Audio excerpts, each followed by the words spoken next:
హోషేయ గ్రంథము 12వ అధ్యాయము 1వ వచనాన్ని మధ్యలో ఉన్న సహోదరి రాణి గారు వచ్చి చదివిస్తారు. హోషేయ గ్రంథము 12వ అధ్యాయము. ఎఫ్రాయిము గాలిను నిలుచున్న తూర్పు గాలిన వెంటాడుచున్న మానక దినగల్లా అబద్ధమాడుచు ఆపత్కాలమున చేయుచున్నాడు. జనముల అశ్వరీలతో సంబంధించదను. ఐగుప్తులో ప్రాణిలను పంపించగలరు. ఈ వాక్యం ఐగుప్తునకు తైలము పంపించేదరు. చూడండి ప్రియులారా, ఇక్కడ ఒక వ్యక్తి చేస్తున్న పని మనకి అగుపడుచు ఉన్నది. ఏమిటంట? ఎఫ్రాయిము గాలిని మేయుచున్నారట. గాలిని మేయటం ఏంటండి? గాలిని మేస్తున్నాడు అని రాయబడింది. ఎఫ్రాయిము అంటే ఈయన యెషయా గారి యొక్క, యోసేపు గారి యొక్క రెండవ కుమారుడుగా ఉన్నాడు. ఎఫ్రాయిము అనే మాటకు రెండంతల ఫలము అని అర్థం. అయితే ఈయన దేవుని మాటకు విరుద్ధముగా ఏమి చేస్తున్నాడంటే దినమెల్లా తప్పు చేస్తూ ఉన్నాడు. ప్రతిరోజు తప్పు చేస్తున్నాడు. ప్రతిరోజు బలాత్కారం చేస్తున్నాడు. ఆయన చివరకు కింది భాగములో గమనించినప్పుడు హత్య చేశాడని కూడా రాయబడి ఉన్నది. ప్రియులారా, అయితే ఈ ఎఫ్రాయిము ఏం చేస్తున్నాడంట?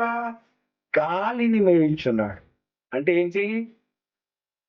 గాలిని అంటే గాలి మాటలను, గాలి కబుర్లను, అంటే ఉపయోగం లేని వాటిని ఇలా వెంటాడుతూనే ఉన్నాడు. అయితే ఈ యొక్క ఎఫ్రాయిము గారు చేసినటువంటి పనిని గాలితో దేవుడు పోల్చి ఉన్నాడు. కాబట్టి ఈరోజు మనము గాలి అనేటువంటి అంశము గురించి కొద్ది నిమిషాలు ధ్యానము చేద్దాం. సహజంగా శరీరము ఒక్కబోస్తూ ఉన్నప్పుడు అయ్యో గాలి లేదండి, గాలి రావటం లేదండి, కనీసం చెట్లు కూడా పోగటం లేదండి అంటుంటాం. సహజంగా మనకు వినిపించే మాట.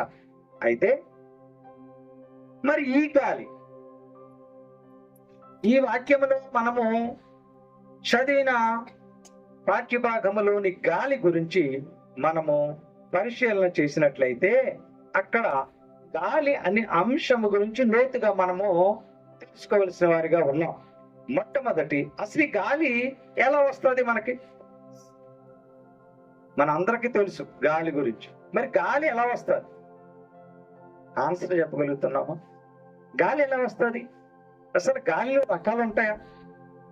గాలి ఎక్కడి నుంచి వస్తుంది? ఈ గాలి ఎటువైపు నుంచి వస్తుంది? అసలు ఈ గాలిని ఎవరైనా పట్టుకోగలరా? ఈ గాలిని ఎవరైనా కొలత వేయగలరా?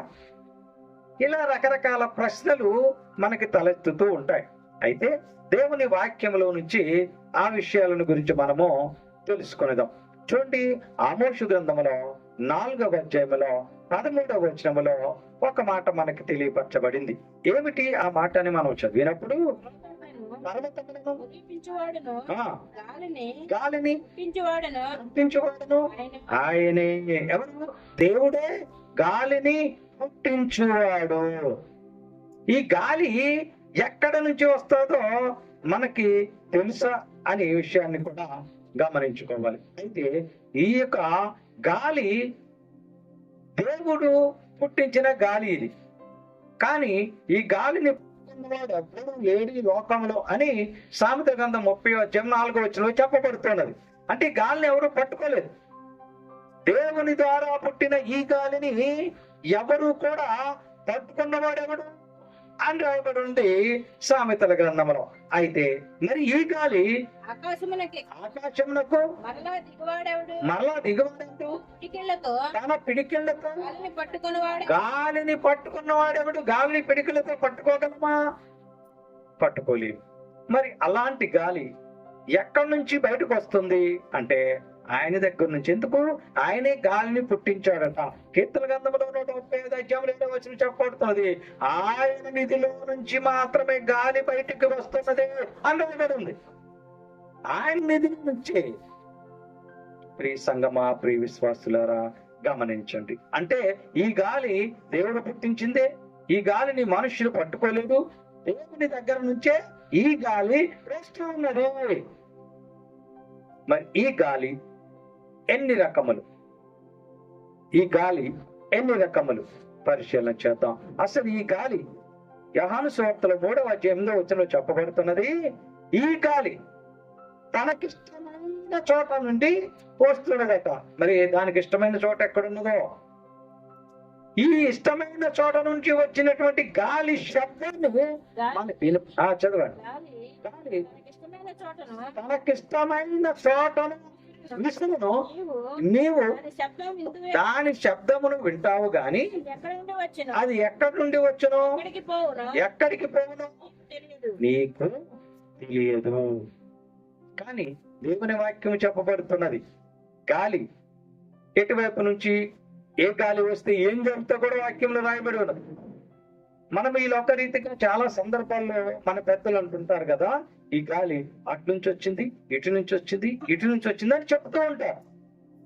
కానీ లేఖన భాగంలో స్పష్టముగా రాయబడి ఉన్నది ఏమిటి అనంటే, ఒక రోజున మరి ఇశ్రాయేలు జనాంగము ప్రయాణము చేస్తున్నప్పుడు మోషే ఈ ప్రజలను నడిపిస్తున్న సమయంలో ప్రజలకు ఒక విపత్తు ఎదురయ్యింది. ఏమిటి ఆ విపత్తు అంటే, మిడతలు వచ్చేసినాయట. ఈ మిడతలు వచ్చినప్పుడు ఎందుకు వచ్చాయో కూడా వాక్యములో రాయబడి ఉన్నది. చూద్దాం. నిర్గమకాండములో 10వ అధ్యాయంలో 13వ వచనాన్ని చదివినప్పుడు, ఈ యొక్క మోషే గారు తన యొక్క కర్రను చాపగా ఏం చేశాడంట? మోషే గారు కర్రను చాపగా ఏం జరిగిందని రాయబడి ఉందంట. పగలంతా రాత్రంతా కూడా ఆ దేశము మీద, పగలు రాత్రి అంతా కూడా ఆ దేశము మీద ఏమొచ్చిందట? అప్పుడు మిడతలు వచ్చినట్లు ఐగుప్తు దేశం మీద నీ చెయ్యి చాపము. వీళ్ళ మాట వినటం లేదు, ప్రజలు లెక్క చేయటం లేదు, నిన్ను కూడా విస్మరిస్తున్నారు. కాబట్టి నీవు ఆ దేశం మీద నీ చెయ్యి చాపము. అది ఐగుప్తు దేశం మీదకి వచ్చి తినేసును. కాబట్టి 13వ వచనంలో ఆ దేశము మీద మోషే ఐగుప్తు దేశం మీద తన కర్రను చాపగా పగలంతయు రాత్రంతయు ఆ దేశం మీద ఏం గాలి? తూర్పు గాలిని. చూస్తారా ఏ గాలి అది? ఏ గాలి అది? తూర్పు గాలి. గాలిలో రకాలు. ఎక్కడి నుంచి వచ్చింది గాలి? ఎక్కడి నుంచి వచ్చింది? ఇప్పుడు నాన్న ఎక్కడి నుంచి వచ్చింది? తూర్పు గాలి వస్తే ఏమైంది తెలుసు? అక్కడ ఆ దేశమంతా మిడతలు వచ్చేసినాయట. ప్రియులారా, ఆలోచించండి. ఎందుకు? దేవుని మాట వినటం లేదు కనుక, దేవునికి విరుద్ధంగా బ్రతుకుతున్నారు కనుక, తూర్పు దేశపు గాలి రావటం చేత ఏమైంది? మిడతలు వచ్చి పంటలంతా తినేసినాయి. చూసారా? చాలా మనము ఒక 15 సంవత్సరాల క్రితము మీరు పరిశీలన చేసినట్లయితే మన దేశం మీద కూడా మిడతలు వచ్చాయి. అనేక ప్రాంతాల్లో పంటలు తినేసినవి. ప్రియులారా, నార్త్ ఇండియాలో ఈ సంఘటన జరిగినట్టుగా మనము వార్తల ద్వారా తెలుసుకున్నాం. ఇప్పుడు దేవుని వాక్యంలో చెప్పబడుతున్నది, తూర్పు గాలి విసిరితే ఏమైందండి? మిడతలు వచ్చినాయి. అదే 19వ వచనం చదవండి. అదే నిర్గమకాండం 10 ఏం చేశాడండి? గాలిని తిప్పి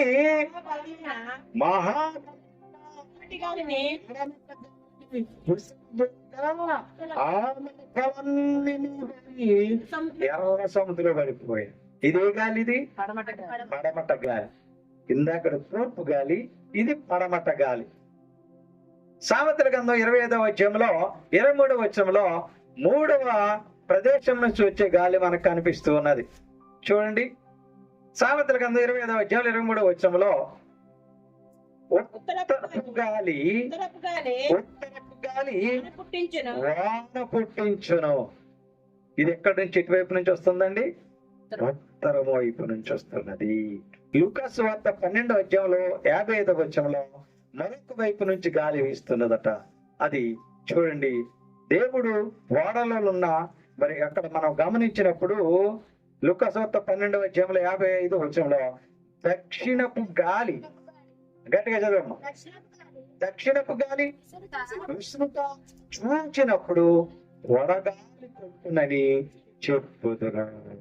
ఇది ఎటువైపు నుంచి వచ్చింది అంటే ఇప్పుడు మనకున్న 4 దిక్కుల వైపు నుంచి కూడా గాలి వస్తుందా? తూర్పు నుంచి, పడమర నుంచి, ఉత్తరము నుంచి, దక్షిణము నుంచి గాలి వస్తూ ఉన్నది.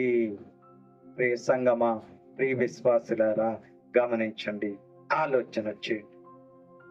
మరి 4 వైపుల నుంచి వచ్చేటువంటి గాలి, అసలు ఈ గాలికి మన వాక్యానికి ఏమిటి సంబంధమో చూద్దాం. 4 వైపుల నుంచి వచ్చే గాలి 5 రకాల గాలులు వస్తున్నాయట. 4 వైపుల నుంచి కూడా 5 రకాల గాలులు వీస్తున్నవి అని పరిశుద్ధ లేఖన భాగంలో మనకి కనపడుతూ ఉన్నది.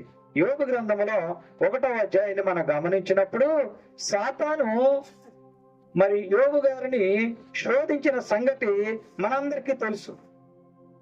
దేవునితో పందెం వేసి ఆయన ఏమైనా మార్చేస్తాను అని ఆ యొక్క సాతాను దేవునితో పందెం వేసుకుని యోబుకి శోధనలు కలుగజేసిన సంగతి మనకి తెలిసినది. అయితే ఈ యొక్క సందర్భంలో ఒక ఆయన పరిగెత్తుకుంటూ వచ్చి యోబు గారికి చెప్తూ ఉన్నాడట. ఏమని అంటే, పెద్ద గాలి వచ్చిందయ్యా, ఆ గాలిలో నేను ఒక్కడనే తప్పించుకొని వచ్చాను, మిగతా మీ పిల్లలందరూ కూడా చనిపోయారు అంటే అది ఏం గాలో స్పష్టంగా రాయబడి ఉన్నది. ప్రియులారా చూడండి, ప్రియులారా 11వ అధ్యాయం 13వ వచనంలో మనం గమనించినప్పుడు, ఒక దినమున యోబు కుమారులను కుమార్తెలను అన్నయ్యంట భోజనము చేయుచుండగా అతని ఎదుకు వచ్చి చదవండి.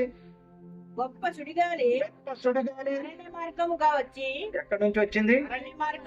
అరణ్య మార్గముగా వచ్చి ఆ ఇంటి నలుమూలను కొట్టగా యవ్వనుల మీద పడినందున వారు చనిపోయేది.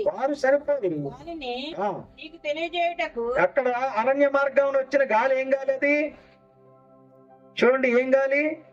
సుడి గాలి ఉందా? అక్కడ రాసి ఉందమ్మా. అక్కడ ఏం గాలి? అది సుడిగాలి. రిల్ వైండ్ అంటారు ఇంగ్లీష్ లో. గాలిని వైండ్ అంటారు, wind, WIND, wind, reel wind అంటారు గాలిని. ఎక్కడి నుంచి వచ్చింది ఇది? సుడిగాలి. ఏం గాలి ఇది? 5 రకాల గాలిలో మొదటి గాలి సుడిగాలి. అరణ్యం నుంచి వచ్చి యోబు పిల్లలను బలి తీసుకున్నది. ఈ సుడిగాలి వచ్చినప్పుడు అంటే ఈ లోక రీతిగా కూడా పెద్దలు చెప్తుంటారు కదా, సుడిగాలి వచ్చినప్పుడు పిల్లల్ని అనే సుడిగాలి వస్తుంది, బయటకు వెళ్ళకండి. ఎందుకు వాక్యం చూద్దాం. కీర్తన గ్రంథం 87వ అధ్యాయంలో 15వ వచనం చెప్పబడుతున్నది. సుడిగాలి వచ్చింది అనుకోండి, ఏం జరుగుతుంది? అది సముద్రం మీద వచ్చింది అనుకోండి సుడిగాలి, అందులో ముంచేస్తుంది. ఈ లోక రీతిగా వచ్చింది అనుకోండి పెద్ద సుడిగాలి, మనుషులను ఎత్తుకుపోతుంది అని పెద్దలు చెప్తుండేవారు మా చిన్నప్పుడు. ఏం గాలి ఇది? సుడిగాలి.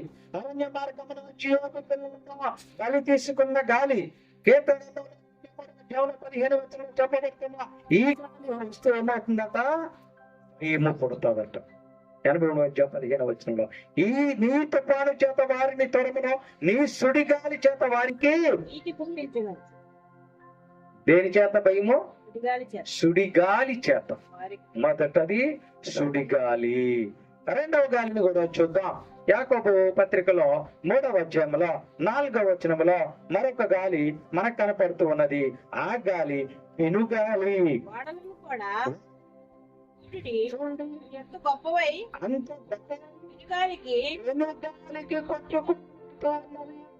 ఏం గాలి ఇది? ఇది స్టార్మీ విండ్, ఇంగ్లీష్ లో స్టార్మీ విండ్. ఇది ఏం గాలి? ఇది పెనుగాలి. మొదటిది సుడిగాలి, రెండవది పెనుగాలి.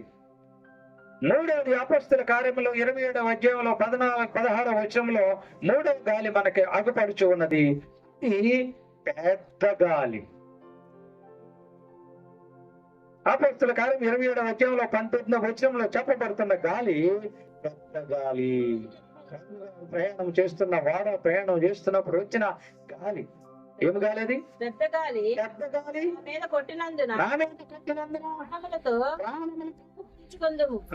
ఆశ బొత్తిగా పోయేను. తప్పించుకుందమేమోనని ఆశభక్తుగా పోయి సరుకులన్నీ పారవేసేటువంటి భయ ప్రీతులకు గురైనటువంటి పెద్ద గాలి, హై విండ్. ఏంటిది? హై విండ్, పెద్ద గాలి. ఇది మూడవ రకమైన గాలి.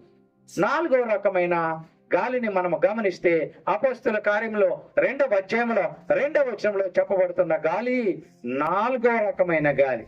ఆ గాలిని కూడా గమనించుకుందాం మనం. అపొస్తలుల కార్యం 2వ అధ్యాయంలో ఆకాశం నుండి అకస్మాత్తుగా కూర్చుండి ఉన్న నిండెను. మరియు అగ్నిజ్వాలల వంటి నాలుకలు విభజింపబడి నట్టుగా వారికి కనబడి వారిలో ఒక్కొక్కరి మీద అందరూ పరిశుద్ధాత్మతో నిండిన వారికి శక్తి అనుగ్రహించిన కొలది అన్య భాషలతో మాట్లాడసాగిరి. 21వ వచనం చదవండి. అప్పుడు ప్రభువు నామమును బట్టి ప్రార్థన చేయని అందరూ రక్షణ పొందుదురు అని దేవుడు చెప్పుచున్నాడు. ఇశ్రాయేలులారా, ఈ మాటలు వినుడి. దేవుడు నజరేయుడగు యేసు చేత అద్భుతములను కార్యములను సూచక క్రియలను చేయించి తన వలన మెప్పు పొందిన వారిగా కనపరిచెను. ఇది మీరే ఎరుగుదురు. ప్రియులరా, ఇక్కడ మనము ఆలోచన చేసినప్పుడు దేవుని పరిశుద్ధ లేఖన భాగాల్లో నుంచి బలమైన పెద్ద గాలి యొక్క ధ్వని వినబడను అని అక్కడ చెప్పబడుతున్న మాటను మనము పరిశీలించుకోవలసిన వారిగా ఉన్నాం. ఏమిటంట పెద్ద గాలట అంటే హై విండ్ అనేది కూడా మరి అక్కడ బలమైన గాలి, స్ట్రాంగ్ విండ్ కూడా అక్కడ వీస్తున్నట్టుగా మనము 2వ అధ్యాయంలో పరిశీలన చేస్తే అది అగుపరుచు అన్నది. ప్రియులారా, అంటే ఇది 4వ రకమైన గాలిగా మనకు తెలియపరచబడుతూ ఉన్నది. అంటే ఇట్టి రీతిగా లేఖన భాగాల్లో నుంచి వాక్యములో చెప్పబడినటువంటి గాలుల గురించి మనం గమనించినప్పుడు ఇర్మీయా గ్రంథము 4వ అధ్యాయం 11వ వచనంలో మరొక గాలి మనకి తెలియపరచబడుతూ ఉన్నది. ఏమిటి ఆ గాలి అంటే అది వడగాలి అట. ఏమిటి వడగాలి అని మనం పరిశీలిస్తే చూడండి, మనము మిడ్ వేసవ కాలంలో అంటే అక్కడ రోహిణి కార్తీ సమయంలో పెద్ద పెద్ద ఎండలు, భయంకరమైన ఎండలు వేస్తున్నప్పుడు అరణ్యమందు మెట్టల మీద నుండి వడగాలి. సరే, ఇది ఏం గాలి? ఇది వడగాలి, వైలెంట్ విండ్ అంట. అంటే చూడండి, మనము పత్రికల్లో టీవీల్లో చూసాం, వడగాలికి ఇంతమంది చనిపోయారు అని. గాలికి ఎంతమంది? ఆ జిల్లాలో ఇంత, ఈ ఊర్లో ఇంత, ఈ రాష్ట్రంలో ఇంత అని వేసవి కాలంలో వడగాల్పులు వీసినప్పుడు మనుషులు చనిపోతూ ఉన్నారు. అంటే ఇట్టి రీతిగా 5 రకాల గాలులు మనకి తెలియపరచబడుతున్నవి. ఒకటి సుడిగాలి, రెండవది పెనుగాలి, మూడవది పెద్ద గాలి, 4వది బలమైన గాలి, 5వది వడగాలి. అంటే ఈ యొక్క గాలి గురించి మనము తెలుసుకోవటానికి ప్రయత్నం చేస్తూ ఉన్నాం. అయితే అవి 4 వైపుల నుంచి కూడా గాళ్ళు వీస్తున్నవి, 5 రకాల గాళ్ళు వీస్తున్నవి. అయితే మరి ఎఫ్రాయిము గారు గాలిని మేచున్నాడు కదా. ఇప్పుడు ఈ గాలి గురించి తెలుసుకున్నాం, గాలి ఎక్కడి నుంచి వస్తుంది, గాలి ఎవరిస్తారు అని. మరి ఇప్పుడు నేను గాలిని మేస్తున్నాడు అంటే ఏం చేస్తున్నాడు? గాలి మాటలు పోగేసుకుని గాలి కబుర్లు వింటూ అబద్ధాలు ఆడుతూ బలత్కారం చేస్తూ హత్యలు చేస్తూ బతుకుతున్నాడు. హోషేయ గ్రంథములో 13వ అధ్యాయంలో 15వ వచనంలో చెప్పబడుతూ ఉన్నది. నిజముగా ఎఫ్రాయిము సహోదరులలో తన సహోదరులలో బలాభివృద్ధి బలాభివృద్ధి అయితే వచ్చింది ఏమొచ్చింది? వచ్చింది యెహోవా పుట్టించు గాలి అరణ్యముల నుండి అరణ్యముల నుంచి లేచింది. రాగా అది రాగా ఇంటి కుక్కలు అది రాగా ఏది రాగా గాలి రాగా గాలి రాగా అతని నీటి కుక్కలు అతని నీటి బొగ్గలు ఎండిపోవును ఎండిపోవును, ఓటలు అతని నీటి ఓటలు ఉత్తుపోవును, ఇంకిపోవును, అతని ధననిధులు అతని ధననిధులు అతనికి ప్రియమైన వస్తువులు అతనికి ప్రియమైన వస్తువులు శత్రువు కొలపెట్టును. అందరూ కొట్టుకుపోతాయి. ఎందుకని? ఈయన ఏం చేశాడు ఇప్పుడు ఎఫ్రాయిం గారు? ఆయన ఎఫ్రాయిం అనే మాటకే రెండంతల బలమని అర్థం. మరి ఆయన దేవుని విరుద్ధంగా పాపం చేశాడట, దేవుని విరుద్ధంగా నడుచుకున్నాడట. మన కారణము చేత ఏమైంది? యెహోవా పుట్టించు గాలి అరణ్యముల నుంచి లేచి వచ్చి ఈయన యొక్క నీటి బొగ్గలు ఎండుకొని ఆయన ప్రియమైనవి దొంగిలించబడ్డాయి. కారణము ఈయన గాలిని పోగేసి బతుకుతూ ఉన్నాడు. ఈ లోకంలో కూడా చాలా మంది అట్టి రీతిగా బతుకుతూనే వారికి అనిపిస్తారు. చూసమ్మా, ఆమె నా గురించి అలాగన్నదంట, ఇలాగన్నదంట, ఆయన నా గురించి ఎలా చెప్పాడంట. విన్నారో లేదో, వాళ్ళు అన్నారో లేదో తెలియదు. కానీ ఈ గాలి కబుర్లతో మనుషులు కాలక్షేపం చేస్తూ కక్షలు కార్పణ్యాలతో బ్రతుకుతూ ఉన్నారు. ప్రియ సంగమా, ప్రియ విశ్వాసులారా, ఆలోచన వచ్చండి. ఈ గాలి ఇచ్చేది ఎవరు? దేవుడు. గాలి ఎక్కడి నుంచి వస్తుంది? దేవుని దగ్గర నుంచి వస్తుంది. మరి ఈ గాలి, ఇప్పుడు ఈ గాలి నీకు అవసరమా? నిజమే కదండి, గాలి లేకపోతే మనం చచ్చిపోతాం కదా, అవునా? కొద్దిసేపు మనం ముక్కు మూసుకుని ఉండగలమా? బ్రతుకుతారా? గాలి లేకుండా ముక్కు మూసుకుని బ్రతుకుతారా? అమ్మ వింటున్నారా? అటు ఇటు చూస్తున్నారు, వింటున్నారా? గాలి ఎన్ని రకాలు, ఎన్ని వైపుల నుంచి వస్తుంది? ఎఫ్రాయిం గారు ఎలా బ్రతికాడు? గాలిని వింటున్నాడు, మేయించున్నాడు అని. చేత అంటే దేవుడు ఇచ్చిన గాలేగా. మరి దేవుడు ఇచ్చిన గాలిని తినకూడదా? తినొచ్చుగా. కానీ ఏం చేసింది ఏంటి? ఆ గాలి మాటలను పోగేసుకుని గాలి కబుర్లతో బ్రతుకుతూ తప్పుల మీద తప్పులు చేశాడు గనక ఏమైపోయింది? ఆయన స్థితి, ఆయనదంతా కూడా డ్రై అయిపోయింది. డ్రై అయిపోవటం అంటే ఏంటి? ఎండిపోయింది. పంట ఎత్తే ఎండిపోతుంది, సంపాదించింది ఉండటం లేదు. ఆయనకి కావలసిన ఏమైనా అంట ఎత్తుకుపోయారట. ప్రియులారా, ఆలోచించండి. ఇప్పుడు దేవుడిచ్చే గాలి నీకు కావాలా వద్దా? అసలు విషయాన్ని ఇప్పుడు పరిశీలించేద్దాం. నీకు దేవుడిచ్చే గాలి అవసరమా కాదా? ఏమక్కర్లేదండి, మాకు ఫ్యాన్ ఉన్నది, చక్కటి గాలి వస్తున్నది. ఏమక్కర్లేదండి, మాకు ఏసీ ఉన్నది, చక్కటి చల్లగాలి వస్తున్నది. ఏమక్కర్లేదండి, మేము కోళ్ళు కొనుక్కున్నాం, గాలి వీస్తున్నది కదా. ఈ లోకంలో దేవుడు మనకు ఆశీర్వాదాలు ఇచ్చాడు గనక మనము పేదరికంలో ఉన్నాం, ఈ యొక్క పరికరాలు సమకూర్చుకుంటూ ఉన్నాం. కాబట్టి దేవుడిచ్చే గాలి మనకే అవసరం లేదు. అవునంటారా? అవసరమా? అవసరమేనా? చూద్దాం, లేఖన భాగాల్లోంచి గమనించుకుందాం. ప్రియమైన సంగమా, ప్రియమైన విశ్వాసుల, దేవుడు మనకు, మన జీవితాలకు, మన బ్రతుకునకు ఇచ్చే గాలి వల్ల, ఆయన దయచేసే గాలి వల్ల మనకి మరి 4 రకాల ప్రయోజనాలు కలుగుతాయని వాక్యంలో రాయబడి ఉన్నది. వాటిని మనము గమనించుదాం, వాటి గురించి తెలుసుకుందాం. లేదా ఆలోచన చేద్దాం. ఎలాంటి గాలిైనా ఉండొచ్చు. పెనుగాలి ఉండొచ్చు, నీ జీవితంలో పెను తుఫాను రావచ్చు, ఆర్థిక ఇబ్బందులు పెను తుఫాను రావచ్చు, నీ బ్రతుకులో వడగాల్పులు రావచ్చు, వ్యాధులు రోగాలనే వడగాల్పులు రావచ్చు.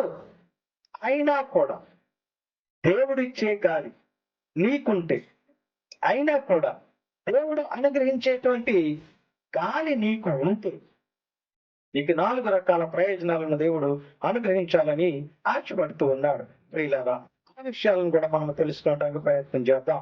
మరి మనందరికీ తెలుసు కదా, నోవా గారి గురించి తెలుసుగా మనకి.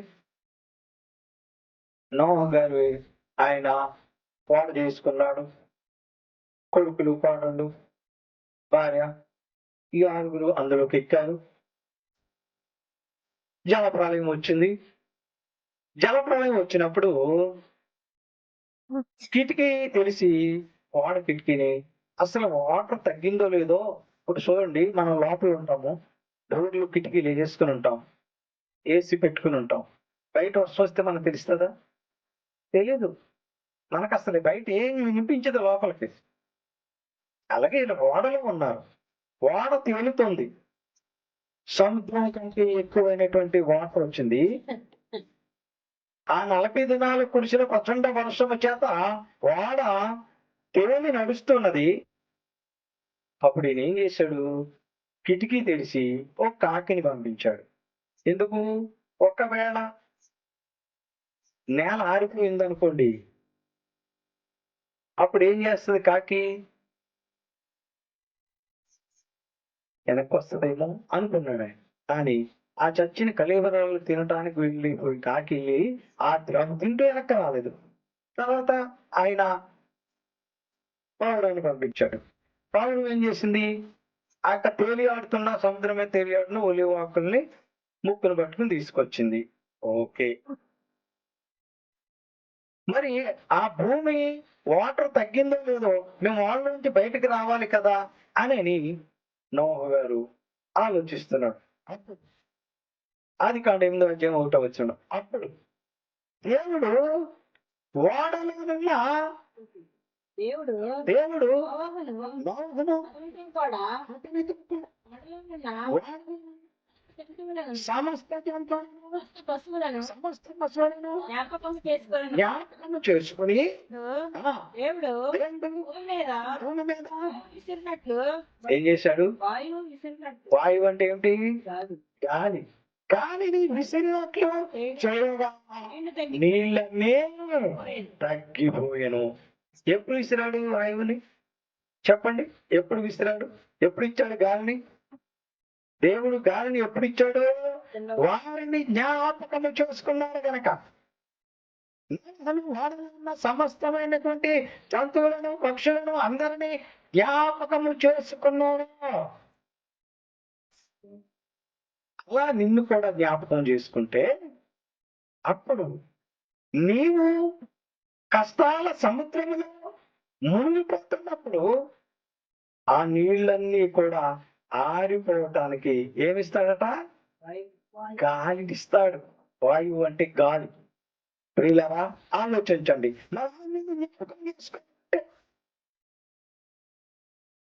మన బంధువులు, మన స్నేహితులు చాలా మంది అంటారు కదా, వారందరినీ జ్ఞాపకం చేసుకోవాలంటే ఎలా మరి? చూడండి, 10వ తరగతి వరకు ఒక చోట చదివి, ఇంటర్మీడియట్ ఒక చోట చదివి, డిగ్రీ ఒక చోట చదివి, తర్వాత పీజీ ఇంకో చోట చదివి, లేకపోతే నర్సింగ్ ఇంకో చోట చదివి, లేకపోతే డిగ్రీ ఇంకో చోట, ఇలాగ అనేక ప్రాంతాల్లో చదువుతారు కదా, అన్ని చోట్ల ఫ్రెండ్స్ వెళ్తారు కదా. వీళ్ళందరినీ జ్ఞాపకం ఉంచుకుంటారా? అందరినీ. 10వ తరగతిలో 500 మంది, ఇంటర్మీడియట్ లో 150 మంది, డిగ్రీలో 200 మంది, పీజీలో 100 మంది. ఎంతమంది అయ్యారు? మీరు వీళ్ళందరినీ జ్ఞాపకం ఉంచుకుంటారా? అవకాశం ఉంటుందా? అందులో ఎవరో థిక్కెస్ట్ ఫ్రెండ్ని మీరు జ్ఞాపకం ఉంచుకుంటారు, అంతేగా? అందరు ఉంచుకుంటారా? థిక్కెస్ట్ ఫ్రెండ్ ఎందుకు? ఆ థిక్కెస్ట్ ఫ్రెండ్ వల్ల నీకెక్కడో మేలు జరిగి ఉంటుంది. నా జీవితంలో కూడా నాకు అనేక మంది స్నేహితులు ఉన్నారు. నా డిగ్రీలోను, నా ఇంటర్లోను, నా 10th లోను, నా పీజీలోను, నా బిఎల్లోను అనేక మంది స్నేహితులు ఉన్నారు. ప్రాముఖ్యమైన ఒక స్నేహితుడు ఇప్పటికీ నాకు గుర్తుంటాడు. కారణం ఏంటో తెలుసా? నేను ఇంటర్మీడియట్ లో జ్వరంతో మంచాన పడిపోతే ఎవరు పట్టించుకోలేదు. ఆ మిత్రుడు ఒక్కడే తీసుకెళ్లి ఆసుపత్రిలో జాయిన్ చేసి ఆ రాత్రి అంతా నాతో ఉన్నాడు. ఆ తర్వాత అక్కడ నర్స్ ట్రైనింగ్ అనేటువంటి పిల్లలు, ఆడపిల్లలు, నేను హాస్పిటల్ నుంచి వచ్చే వరకు రోజుకొకళ్ళు నాకు హెల్ప్ చేశారు. వాళ్ళు ఎవరో నాకు తెలియదు, నాకు గుర్తులేరు. కానీ నన్ను జాయిన్ చేసిన మిత్రుడు ఇప్పటికీ గుర్తున్నారు. ఆయనకి ఇటీవల ఏదో చిన్న సమస్య వస్తే నేను భుజాన్ని వేసుకుని వెళ్ళి ఆ సమస్య పరిష్కరించాను. మరి అందరూ గుర్తులేరు, అందరూ జ్ఞాపకం లేదు. గమనించండి. ఇప్పుడు దేవుడు ఎవరిని జ్ఞాపకం చేసుకుంటాడు? ఇప్పుడు ఎవరిని జ్ఞాపకం చేసుకుంటాడు? ఆయనకు ఇష్టమైన వారిని, ఆయనకు అనుకూలంగా బ్రతికే వారిని, ఆయన మాట వినేవారిని గుర్తుంచుకుంటాడు, జ్ఞాపకం చేసుకుంటాడు. ఎప్పుడైనా జ్ఞాపకం చేసుకున్నాడు ఎవరిని? నోవహును. నోవహుని ఎందుకు జ్ఞాపకం చేసుకున్నాడు? ఆయన నీతి మంత్రికి ఎంత పడ్డాడు కనుక ఆయన జ్ఞాపకం చేసుకున్నాడు. జ్ఞాపకం చేసుకున్నాడు కనుక ఏం చేశాడు? ఇప్పుడు గాలిని విసిరితే ఆ నీరంతా కూడా తగ్గిపోయింది. అప్పుడు వాళ్ళలో నుంచి బయటకు వచ్చారు. వీళ్ళరా, దేవుడు నిన్ను జ్ఞాపకము చేసుకుంటే కష్టాల సముద్రంలో ఉన్నా కానీ నీవు అది ఆరిపోవటానికి దేవుడు ఆయన దగ్గర నుంచి గాలిని పంపిస్తాడు. మొట్టమొదటిది. రెండవది నిర్గమకాండము 14:21 చదవండి. దేవుడు జ్ఞాపకము చేసుకుంటే, దేవుణ్ణి నీవు అడిగితే ఆయన నీకు ఏం చేస్తాడు? మార్గము చూపిస్తాడు. మోషే మోషే సముద్రం వైపు సముద్రం వైపు చెయ్యి చాపగా తన చెయ్యి చాపగా ఆ రాత్రి అంతలో ఆమె దుర్గుగాలి చేత బలమైన తూర్పు గాలి చేత సముద్రంలో కలిగించి దానిని ఆరిన నేలగా చేశాడు. ఎందుకు తెలుసా? పరో సైన్యం వెంటాడుతుంది, ఇవాళ చంపేటకు సిద్ధంగా ఉన్నారు. అప్పుడు ఈయన ఏం చేశాడు? 15 వచ్చులో, దేవా పరో సైన్యం వస్తుందయ్యా, మమ్మల్ని చంపేస్తారు, ఇక మా వాళ్ళు ఎవరో బ్రతకరు అని మర్ర పెట్టుకున్నాడట మోషే గారు. అప్పుడు ఆయన ఏం చేశాడు? నీవు ఆ నీ తలను ఎత్తి ఈ తలను ఎత్తు, సముద్రం వైపు ఆ సముద్రం వైపు చెయ్యి చాపి చూడండి, ఆరిన నేలగా చేశాడట. ఎప్పుడు ఎప్పుడు ఆయన అడిగినప్పుడు. మోషే గారు అడిగాడు. 14:15 అడిగాడు మోషే దేవుడిని. అంతలో యెహోవా మోషేతో, నీవేళ నాకు మరపుతుంది అన్నాను కానీ ఎందుకు నీకు భయం ఏంటి? సాగిపోవుడి సాగిపో, వెళ్ళిపో. ఇశ్రాయేలుతో చెప్పు, ఏం భయపడద్దు, మన వాళ్ళందరినీ ముందుకు నడిపించేయి అన్నాడు. కళ్ళసాపగా ఏమైందండి? సముద్రము 2 పాయలు అయిపోయింది. నీరు ఇటువైపు వేగండి అట. ఎంత ఆశ్చర్యకార్యం అండి ఇది. గమనించండి. ఎప్పుడు ఎప్పుడు ఆయన నీకు తోడున్నప్పుడు, నీవు ఆయన అడిగినప్పుడు ఏం చేశాడు? తూర్పు గాలి చేత సముద్రాన్ని తొలగించి పడేశాడు, ఆరిన నేలగా చేశాడు. అంటే దేవుడు నీ కష్టాల దారిలో, నీ నష్టాల పయనంలో నీకు మార్గము చూపించేవాడు. దేని చేత తెలుసా? ఆయన పంపే తూర్పు గాలి చేత.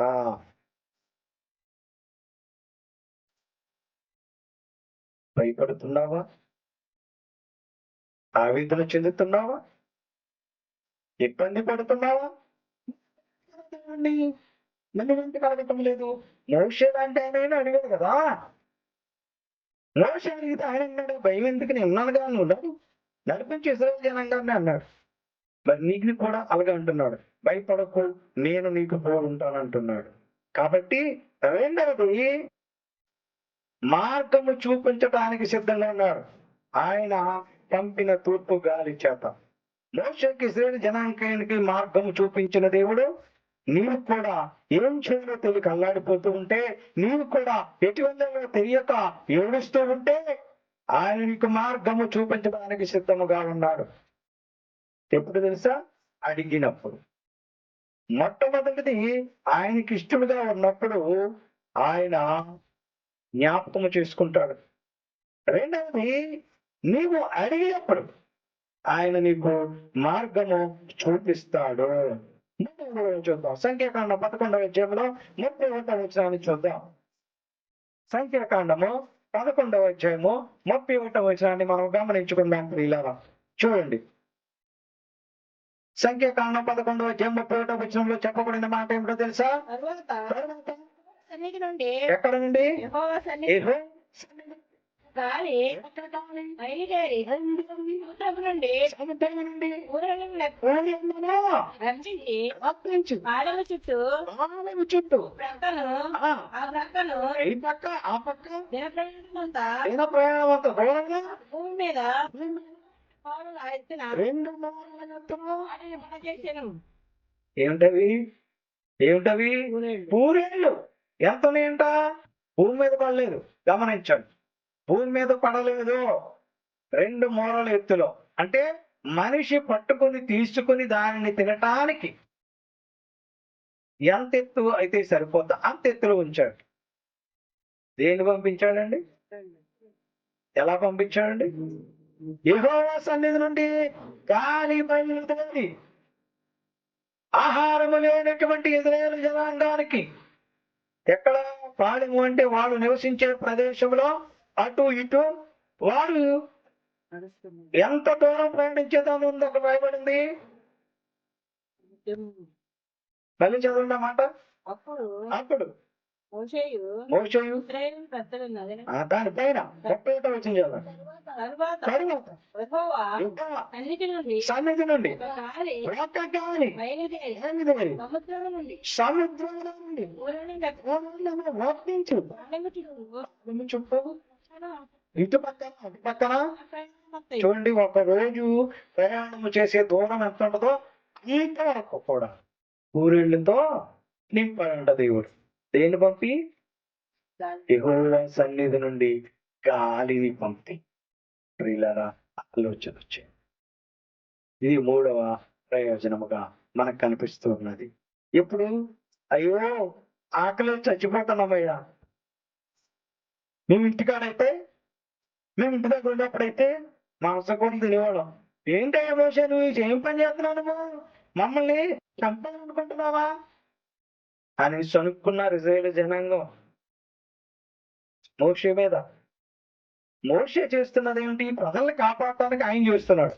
దేవుని మొదలుపెట్టుకుంటూ దేవుడిని అడుక్కుంటూ పనులు చేస్తూ వెళ్తున్నాడు. ప్రజలు మాత్రం సడుక్కుంటున్నారు. అప్పుడు దేవుడిని అడిగితే ఆయన ఏం చేశాడు? ఆహారమును ఏర్పాటు చేశాడు. ప్రియులారా, గమనించండి, నీ జీవితంలో కూడా కరువు కాటకాలు ఉన్నాయా? ఇంకు ఇబ్బందులు ఉన్నాయా? అయితే దేవుణ్ణి అడగాలి, ఆయన పంపిస్తాడు. ఊరిని ఎవరికి పంపించాడు? ఇశ్రాయేలు జనాంగ దగ్గరికి పంపించాడు. వీళ్ళు వెళ్ళారా? వాళ్ళ దగ్గరికే పంపించాడు. కాకులతో ఆహారాన్ని పంపించిన దేవుడు కదా నా దేవుడు. ఇప్పుడు ఇశ్రాయేలు జనాంగానికి ఏం పంపించాడు? వీళ్ళను ఆహారంగా పంపించాడు. అయితే కింది భాగం చూస్తే వాళ్ళు ఎక్కువ తినేసి చాలా వివత్సం అయిపోయిన సందర్భం కొన్ని కింద కనిపిస్తూ ఉంటది. అయితే దేవుణ్ణి అడిగినప్పుడు యెహోవా సన్నిధి నుంచి గాలి బయలుదేరి ఆహారము పంపించాడు. ఇది 3వది. 4వది చూద్దాం. మత్తయి సువార్త 8వ అధ్యాయము 6వ వచనంలో 26వ వచనంలో మరొక ప్రయోజనము, మరొక దీవెన, మరొక ఆశీర్వాదము ఈ గాలి ద్వారా మనకు కనిపిస్తూ ఉన్నది. ప్రియులారా, చూడండి, మత్తయి సువార్తలో 8వ అధ్యాయంలో 26వ వచనాన్ని చదువుకునేదాం. చదవండి. అందుకు ఆయన అల్పవిశ్వాసులు ఎందుకు పంపించున్నారు వారితో చెప్పి, లేచి గాలిని సముద్రమును కప్పింపగా మిక్కిలి నిమ్మళమైన దేవునికి స్తోత్రం. హల్లెలూయా. ఏమిటో తెలుసా? గాలిని ఏం చేశాడైనా? నెమ్మలపరిచాడు. ఓడలో ప్రయాణిస్తున్నప్పుడు యేసుక్రీస్తు ప్రభువు వారు నిద్రిస్తున్నారు. వీళ్ళు ఓడలో ఉన్నారు శిష్యులు. పెద్ద పెను తుఫాను వచ్చింది. ఆ పెను గాలికి మనం ఇందాక చెప్పుకున్నాం కదా, గాలిలో రకాల్లో చూసినప్పుడు ఏం గాలి? పెద్ద గాలి దుమ్ము వచ్చేసిందట. వస్తే ఈ ఓడ ఆ అలల తాకిడికి అటు ఇటు ఊగుతూ వీళ్ళు భయపడిపోయారు. అయ్యా, మేము చచ్చిపోయేలాగున్నాం, నువ్వేంటి నిద్ర అవుతున్నావు? అల్ప విశ్వాసులారా, ఏమన్నాడు? అల్ప విశ్వాసం లేదు మీకు. ఎందుకు? అయ్యో, నా ఏసై ఉన్నాడు కదా ఈ వాడలో. ఏసై ఉన్నప్పుడు నాకు ఏంటి? అనేటువంటి విశ్వాసం లేకుండా వీరు భయపడిపోయారట. ఆయన లేపినప్పుడు ఆయన అన్నాడు, అల్ప విశ్వాసం ఎందుకు భయపడుతున్నారు మీరు అని. ఆయన ఏం చేశాడండి? ఏం చేశాడు? గాలిని సముద్రంలో వర్తించగలను. అయ్యో, గాలి సముద్రం కూడా ఆయనకి భయపడిపోతాయి అనుకున్నారంట. క్రింది భాగంలో మనం గమనిస్తే ఈ గాలి ఆయన ఇచ్చేది కదా, ఈ గాలి ఆయన సన్నిధి నుంచి వచ్చేది కదా. మరి ఆయన మాటను, మనకు పుట్టిన బిడ్డలు మన మాట వినకపోవచ్చు, మన భార్య మన మాట వినకపోవచ్చు, మన భర్త మన మాట వినకపోవచ్చు, కానీ ఆయన దగ్గర నుంచి వచ్చిన గాలి ఆయన మాట వినాలి, తప్పదు. అందుకని ఏం చేశాడు? గాలిని ఆగు అన్నాడు. అంతే, అయిపోయిందా? నిమ్మళమాయను. నీ బ్రతుకులు కూడా తెలివిలుందా? నీ బ్రతుకులు కూడా ఉన్నదా? నీ బ్రతుకులు కూడా ఆవేదన ఉన్నదా? నీ బ్రతుకులు కూడా రోదన ఉన్నదా? ఆయన ఉంటే నీకు నెమ్మది. ఆయన అక్కడ సముద్రంలో నడుస్తున్న ఓడలో ఆయన ఉన్నాడు గనక ఆయన లేచి చెప్పాడు ఏమని తెలుసా? గాలిని సముద్రంలో గద్దింపగా అవి నెమ్మలమాయను. మరి నీ వెలుగుడుకులు, నీ కష్ట నష్టాలు, నీ వ్యాధి బాధలు ఇవన్నీ కూడా నెమ్మలమవ్వాలి అంటే మరి నీ జీవితాన్ని, నీ బ్రతుకునాలని ఉన్నాడు. ఎప్పుడన్నా పరిశీలించుకో, ఎప్పుడన్నా ఆలోచన చేస్తావా? ప్రియ సంగమా, ప్రియ విశ్వాసులారా, గమనించండి. దేవుడు నీతో ఉంటే, నీలో ఉంటే, నీ జీవితంలో ఉంటే, నీ బ్రతుకులో ఉంటే, నీ గృహంలో ఉంటే ఆయన నిన్ను జ్ఞాపకము చేసుకుంటాడు. ఓడలో ఉన్న వారిని జ్ఞాపకము చేసుకున్నట్లుగా ఆయన నీకు మార్గము చూపిస్తాడు. ఆయన నీకు ఆహారాన్ని సమకూరుస్తాడు. ఆయన నీకు నెమ్మదిని దయచేస్తాడు. ప్రియ సంగమా, ప్రియ విశ్వాసులారా, ఒకవేళ నీ జీవితంలో కష్టాల మేఘాలు కమ్ముకున్నాయా? నీ బ్రతుకులో నష్టాలు మేఘములా కమ్ముకున్నవా? మేఘము కమ్మిందనుకోండి, ఎలా ఉంటది? వెలుపల ఉంటదా? చీకటిమయంగా ఉంటుంది. మరి అదే నీ బ్రతుకులో కష్టాలనే మేఘము కమ్ముకుంటే ఆ కష్టాల మేఘాన్ని ఆయన తరిమి కొట్టేవాడు కదా. వాక్యంలో రాయబడింది యోబు గ్రంథం 37వ అధ్యాయంలో 21వ వచనములో ఏమన్నా తెలుసా? ఒకవేళ నీ జీవితం గాలి మేఘములు అలాగూ నీ జీవితంలో మేఘములు కమ్ముకుంటే, కష్టాల మేఘములు, నష్టాల మేఘములు కమ్ముకుని ఉంటే చదవండి. ఉన్నతమైన ఆ మేఘములలో ప్రకాశించు విసిపోయినప్పుడు కనపడుతున్నది గాలి మేఘములను కాబట్టి దాన్ని తేటగా కనపరచును. ఎవరు మేఘాన్ని తరిమి కొట్టేది? ఎవరండి? గాలి. గాలి ఇచ్చేది ఎవరండి? ఇప్పుడు దేవుడు. అంటే ఇప్పుడు నీ జీవితంలో కష్టం నష్టం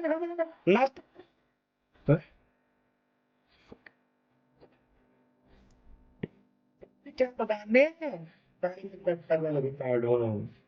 ఏ సంగమా, ఏ విశ్వాసగారా, ఆలోచన ప్రియమైన సంగమా, ప్రియమైన విశ్వాసగారా, ప్రియ సహోదరులారా, దేవుడు నీ జీవితంలో కష్టమనే మేఘాన్ని తీసివేయడానికి సిద్ధంగా ఉన్నాడు. అందుచేత నీవు ఇకనైనాను ఎప్పటికైనాను తీసుకోండి. ఎఫెసీ పత్రిక 4వ అధ్యాయం 14వ వచనంలో ఎప్పటికైనాను ఇకనైనాను పరిశీలన చేయండి. ఎఫెసీ పత్రిక 4వ అధ్యాయం 14వ వచనంలో చదవండి.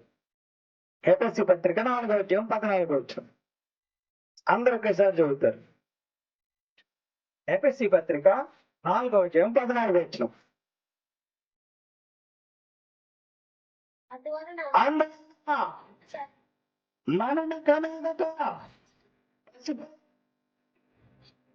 మనుష్యుల